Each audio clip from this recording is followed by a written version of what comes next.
Muito bem, continuando o estudo da lição número 10, falando na parte de quinta-feira sobre o juízo investigativo, o juízo pré-advento, onde Jesus será o nosso intercessor.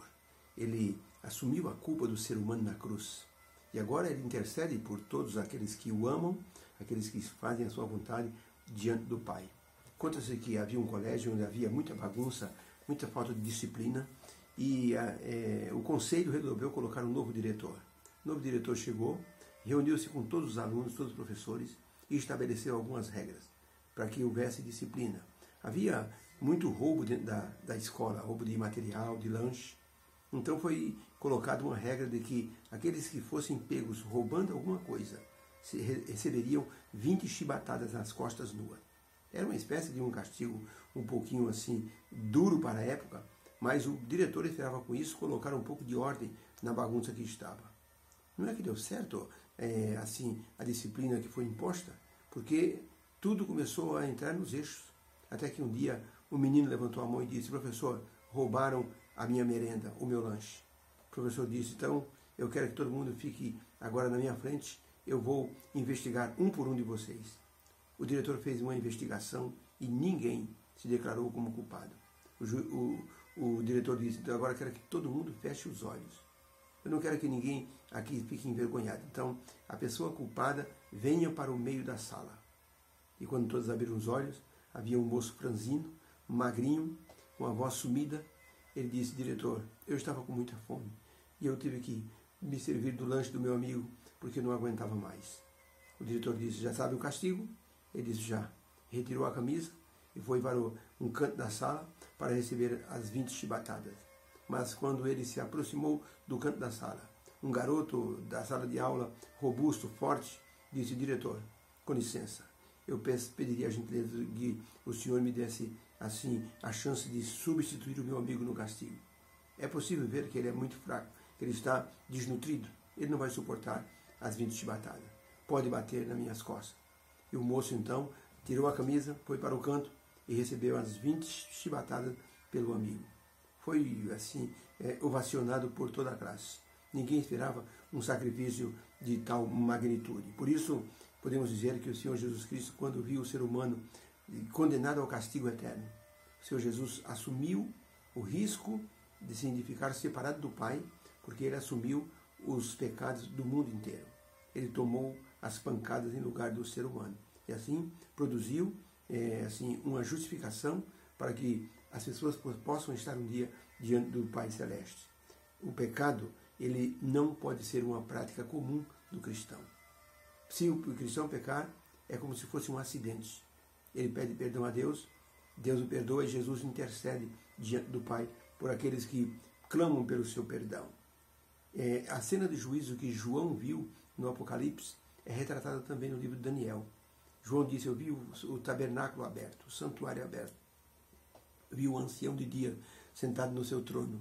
Vi os 24 anciãos. Vi também os 4 seres viventes que clamavam dia e noite, glorificando o nome de Deus.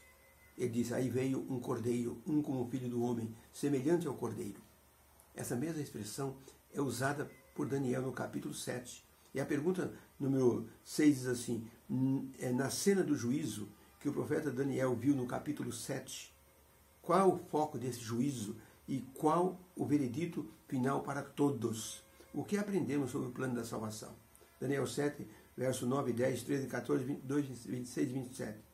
Diz assim, o profeta Daniel escrevendo: eu continuei olhando, e eis que foram postos uns tronos, e o ancião de dia se assentou. A sua veste era branca como a neve, e o cabelo da sua cabeça como a pura lã. E o seu trono saía chamas de fogo, e suas rodas eram também de fogo ardente. Um rio de fogo manava e saía diante dele. Milhares de milhares o serviam, e milhões de milhões assistiam diante dele. E assentou-se o juízo, e abriram-se os livros, e começou o julgamento. Eu estava olhando nas minhas visões da noite, e eis que vinha nas nuvens do céu um como filho do homem, e dirigiu-se ao ancião de dia, e o fizeram chegar assim até ele, e foi-lhe dado o domínio e a honra e o reino, para que todos os povos, nações e língua o servissem. e ele recebeu o domínio de tudo, um domínio eterno que não passará a outro povo. E o seu reino será de tal maneira que nunca será destruído, até que veio o ancião de dias e fez justiça aos santos do Altíssimo, e chegou o tempo em que os santos possuíram o reino. Mas o juízo foi estabelecido, e aqueles que eram ruins vão assim ter o seu domínio retirado, para que eles possam ser destruídos até o fim. E o reino e o domínio e a majestade dos reinos debaixo de todo o céu serão dados ao povo do Altíssimo.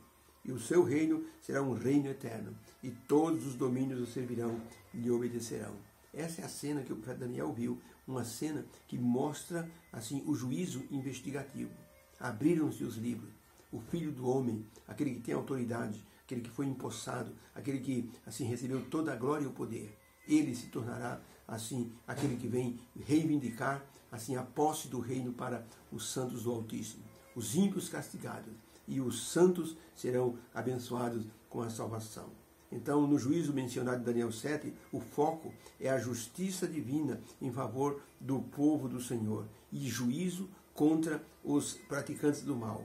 Os salvos são livres por causa da presença do Filho de Deus, que intercede por eles. Salomão deixou registrado que todo o juízo, ou seja, toda obra virá a juízo, mesmo aquelas que são escondidas. Deus gosta de transparência e ele então mostra para todas as pessoas o que é que ele vai fazer. Ele julgará as pessoas para que as pessoas não tenham nenhuma dúvida de que o seu julgamento foi justo. Ninguém poderá esconder nada. Então, se uma pessoa não se salvar, mesmo parecendo consagrada, uma pessoa que serve a Deus, no céu as pessoas podem questionar o próprio Deus. Por que meu pai não está aqui? Por que minha mãe, meu irmão? Por que o pastor da minha igreja? Por que tal pessoa não está aqui? Aí Deus então vai mostrar ali os livros da vida da pessoa. E a pessoa, os salvos, os santos vão assim checar tudo isso. E vão glorificar a Deus, vendo que o juízo dele foi absolutamente correto. O juiz de toda a terra não erra. Havia um juiz numa cidade que ele era tido como um juiz muito justo. Mas um dia, ao julgar uma causa, ele deu ganho de causa para uma das partes. Quando foi de noite, ele, pensando bem, disse, será que eu fiz certo? Ele pegou todo o processo e ele, leu o processo até 3 horas da manhã. Eram muitas folhas. E ele percebeu que deu ganho de causa para a pessoa errada. Prejudicou o inocente. Mas quando foi pela manhã, ele foi ao bairro onde aquele homem morava, o homem que perdeu a causa. Conversou com ele, conversou com os vizinhos e descobriu algumas coisas a mais. Chamou as partes envolvidas e disse, olha, eu errei no meu julgamento. Eu vou refazer o julgamento. Mostrou as provas e disse, olha, eu condenei este homem, mas este homem é inocente. O verdadeiro culpado é tal pessoa. Muitas vezes não sabemos assim como Deus pode julgar todas as pessoas, mas Deus sabe como julgar. Ele nos conhece muito bem. Por isso, o juízo está em suas mãos. Um dia, um homem que era o dono de uma padaria foi até um juiz e disse, senhor juiz, o homem que vende queijo está roubando as pessoas. Olha, o queijo dele é vendido por 1 quilo, mas tem 950 gramas. O juiz disse, é verdade? Claro, vou trazer para o senhor. Pegou um queijo, uma balança e colocou lá 950 gramas. O juiz chamou o homem que fabricava o queijo. Diz, o senhor está lesando o nosso público, o senhor está roubando as pessoas. 50 gramas, em alguns tem até 100 gramas de diferença. Como é que o senhor explica isso? Então, o homem que fabricava queijo disse, sabe o que é, senhor juiz? Eu vou dizer para o senhor o que está acontecendo. A minha balança, ela quebrou e eu não consigo, acertar os 2 pratos. Eu tinha um peso, eu pesei 1 quilo. Esse peso acabou estragando, se perdeu, não sei onde foi. O que eu faço de manhã? Eu vou de manhã na padaria deste homem, eu compro 1 quilo de pão e eu ponho num prato da balança 1 quilo de pão. E então, por esse quilo de pão, eu acabo então pesando o queijo e vendendo desse jeito. Então o verdadeiro culpado era o padeiro, não era o homem do queijo. O padeiro é que vendia 950 gramas até 900 gramas como se fosse 1 quilo. Aí o juiz então deu o veredito certo contra o padeiro, porque ele é que estava lesando a população. Deus é um juiz justo. Ele sabe tudo o que acontece conosco e vai nos julgar de acordo com as nossas atitudes. Deus nos abençoe, para que possamos entender que o juízo pré-advento já começou em 1844. E a vida de todas as pessoas está sendo passada diante de Deus. Um dia a nossa vida vai passar diante do Senhor. E quando estiver terminado todo o julgamento, então o Senhor Jesus vai dizer: está feito, está consumado o meu trabalho. Aí então é hora de Jesus voltar para a terra. Deus abençoe. Possamos ser felizes em estar do lado de alguém que nos defende, o Senhor Jesus, no juízo pré-advento. Que o Senhor te abençoe. Fica com Deus.